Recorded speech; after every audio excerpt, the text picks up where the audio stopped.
E agora uma outra informação também positiva, o número de inadimplentes caiu pela primeira vez no ano, mas o total de negativados ainda é de 71.400.000. E para a gente entender melhor esses resultados, a gente conversa agora com o professor de Economia da Universidade de Brasília, Newton Marques. Professor, muito boa noite para você. Eu já agradeço pela sua participação aqui em conversar com a gente nessa edição do Jornal Jovem Pan.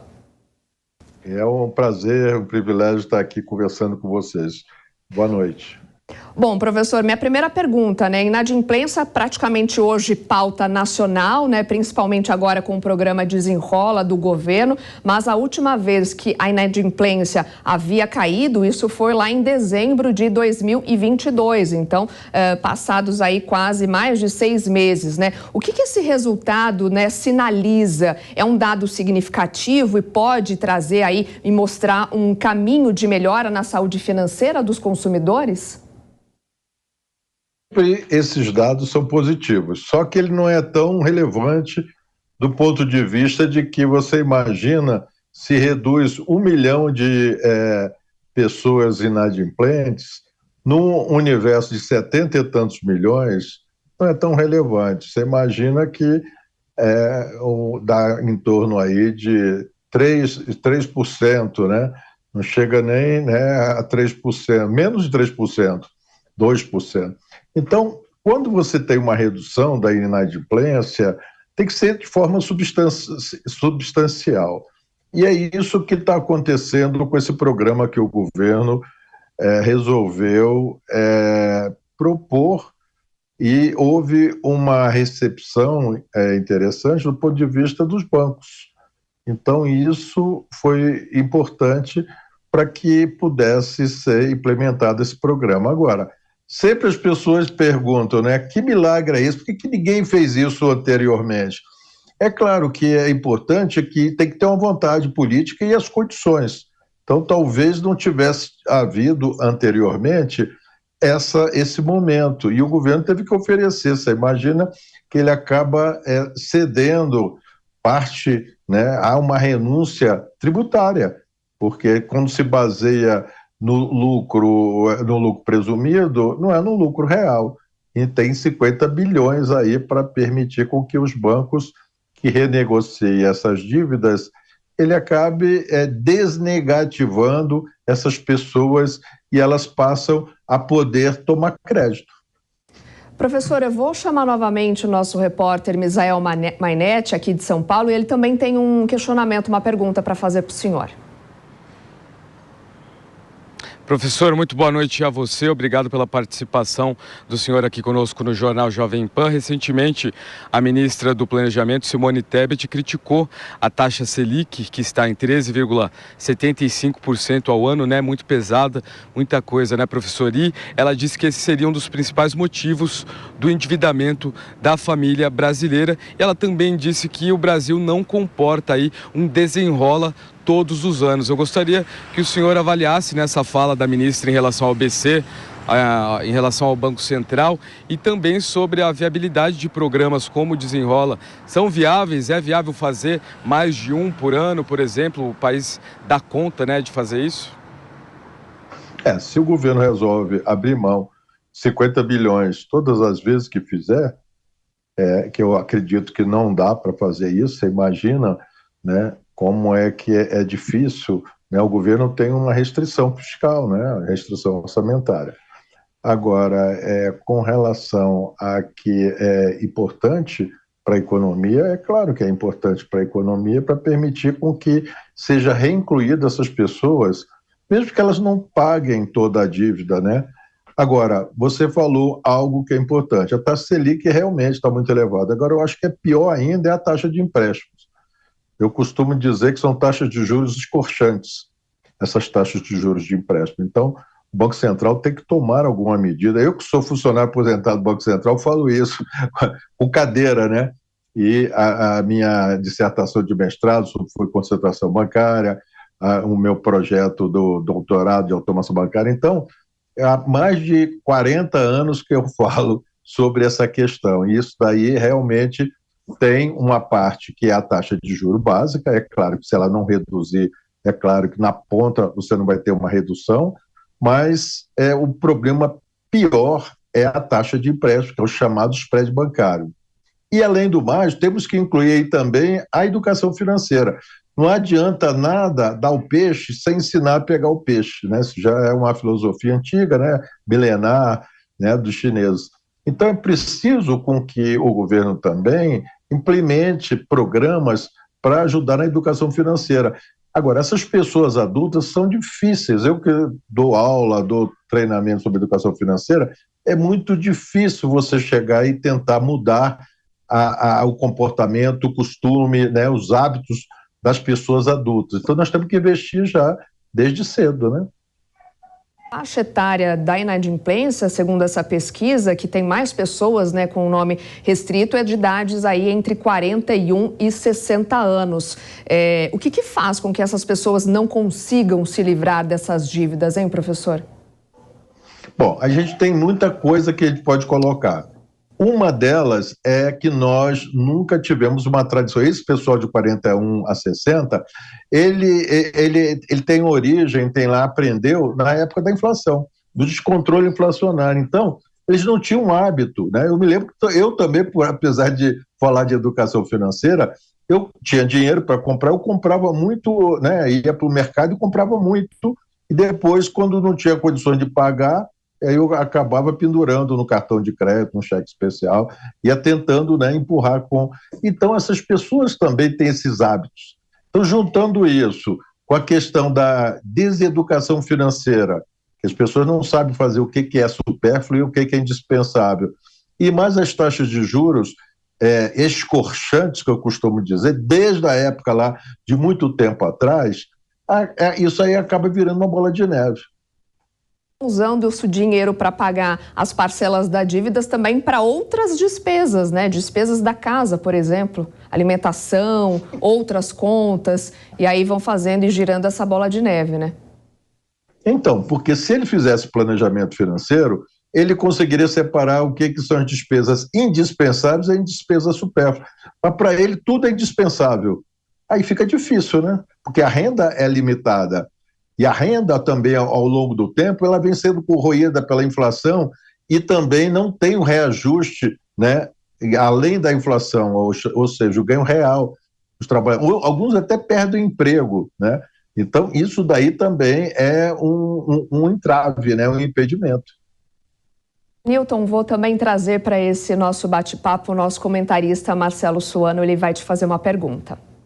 Professor Newton, boa noite. É um privilégio, um prazer poder conversar com o senhor e fazer... Eu tenho dezenas de perguntas para fazer, mas se eu fizesse essas dezenas, o senhor ia me cobrar uma consultoria muito cara, porque eu sei que o seu valor é muito alto. Mas eu vou fazer algumas, pelo menos. A primeira delas foi espetacular o que o senhor falou acerca da taxa do empréstimo. Então, em cima disso, é uma das perguntas que eu vou fazer. O que poderia ser feito para controlar os bancos e os cartões de crédito ou outras entidades para ser menos agressiva nessa questão das taxas de empréstimo? Essa é a primeira pergunta que eu teria para fazer para o senhor. A segunda, tem sido muito comentado que o processo do desenrola, ele pode sim significar uma renúncia fiscal, ele pode significar... Mas o que ele está trazendo também é a ideia de que está desnegativando as pessoas sem que elas tenham pago as suas dívidas, de forma que elas apenas estão acomodando a sua dívida para continuar tendo empréstimos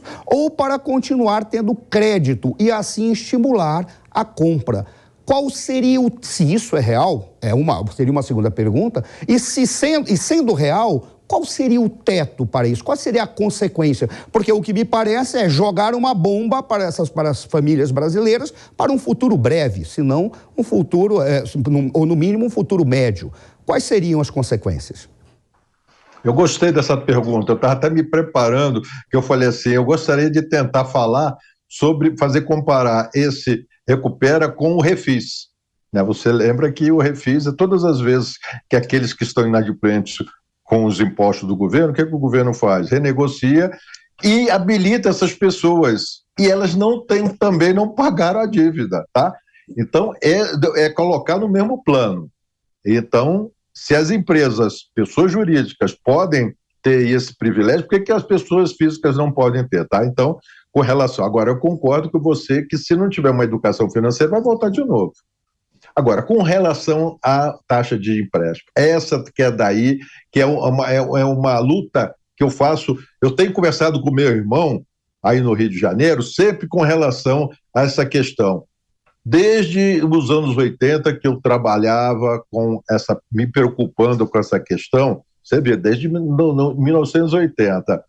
O governo, quer dizer, o Banco Central, com várias administrações ao longo do tempo, foi muito leniente, foi muito tímido com relação a isso. Por quê? Porque não atuava com relação à questão, para não regular as taxas de empréstimo. Sempre se dizia, olha, se regular, os bancos têm formas diferenciadas para burlar isso. Mas o Banco Central não tomava nenhum tipo de medida porque dizia, olha, a política monetária é mais importante que a política de crédito para esse momento. Então, por isso, nós não podemos atuar sobre os bancos para prejudicar a política monetária. Ao longo dos anos, os bancos fizeram reivindicações, porque o Banco Central tem que discutir com a FEBRABAN. E a FEBRABAN elencou uns 10 ou 15 pontos para que pudesse reduzir a taxa de juros de empréstimo. Não foi reduzida. Agora, com o PIX, está havendo, e a criação dos bancos digitais, tem havido uma oportunidade para as taxas de juros poderem ceder em alguns momentos, mas ainda continua elevado. Agora, com relação ao juro do cheque especial e do cartão de crédito, que são proibitivos, isso o Banco Central não tem atuado, né, de forma eficiente. Então, a sugestão seria atuar. Uma coisa que eu imaginei quando eu estudava sobre concentração bancária, eu falei, por que os bancos públicos também não combatem essas taxas de juros, né, escorchantes? E eles acabam participando, né, do cartel, que eu chamo. Mas aí eu fui descobrir que o Banco do Brasil, que é uma sociedade de economia mista, que o governo tem um controle, e a Caixa Econômica, a empresa pública, eles fazem muitas operações que são prejudiciais que o setor privado não faz. Então, essas instituições não conseguem, né, praticar taxas de juros. Teve uma época que no governo Dilma, se não me engano, foi a tentativa de baixar as taxas de juros de empréstimo através do Banco do Brasil e da Caixa.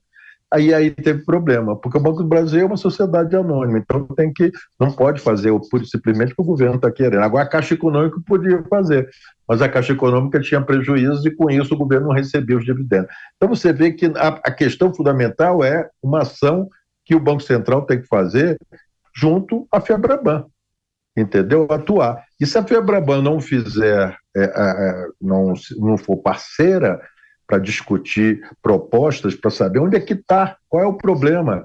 É porque se esse spread bancário, a diferença e a taxa de captação de empréstimo tão elevada, e muita coisa foi feita para justamente permitir com que ela baixasse, por que não baixou? Então, essa é uma questão que nós temos que resolver. E não foi resolvida porque os governos, ao longo dos anos, não privilegiaram esse tipo de ação sobre as taxas de juros escorchantes. Professor Newton, só para a gente encerrar aqui nossa conversa, na sua visão, o programa do governo, né, Desenrola, ele privilegia de fato os brasileiros endividados ou então os bancos? Porque os bancos vão ter, uma certa forma, uma garantia do governo e a população vai continuar devendo, né, para os bancos, tendo esse compromisso com os bancos. Muito boa essa pergunta. Você lembra quando o governo também tentou produzir carros mais baratos? E teve que beneficiar as indústrias automobilísticas. Não tem jeito. O governo, quer dizer, através do nosso recurso, é que ele favorece. Então, isso que você falou, realmente, os bancos vão se beneficiar porque na hora que reabilita, eles vão emprestar, porque eles vivem dos empréstimos. E, ao mesmo tempo, o governo também está apostando que essas pessoas voltem a consumir e, com isso, recuperar a atividade econômica. Mas não tem dúvida nenhuma que talvez o maior privilegiado seja os bancos, com dinheiro nosso, e não necessariamente as pessoas. Por quê? Elas podem voltar de novo a ter o mesmo problema e os bancos já emprestaram. Perfeito. Então, sobre a inadimplência, que caiu pela primeira vez agora em 2023 pelo programa Desenrola, conversamos com o professor de Economia da Universidade de Brasília, Newton Marques. Professor, mais uma vez, meu agradecimento por ter participado dessa conversa aqui com a gente. Uma boa noite para o senhor. Eu agradeço o convite, está aí sempre à disposição. Boa noite.